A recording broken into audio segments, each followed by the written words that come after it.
ಮಾನ್ಯ ಸಭಾಪತಿ, ಕೆನಡಾ ದೇಶದ ಸಂಸತ್ತಿನಲ್ಲಿ ನನ್ನ ಮಾತೃಭಾಷೆ ಕನ್ನಡದಲ್ಲಿ ಮಾತನಾಡಲು ಅವಕಾಶ ಸಿಕ್ಕಿರುವುದಕ್ಕೆ ನನಗೆ ಸಂತೋಷವಾಗುತ್ತಿದೆ.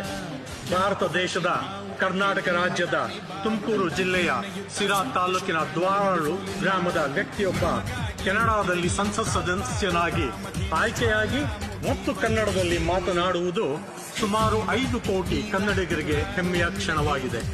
ಕೆನಡಾ ದೇಶದ ಕನ್ನಡಿಗರು 2018ನೇ ಇಸವಿಯಲ್ಲಿ ಕೆನಡಾದ ಈ ಸಂಸತ್ತಿನಲ್ಲಿ ಕನ್ನಡ ರಾಜ್ಯೋತ್ಸವವನ್ನು ಆಚರಿಸಿದರು.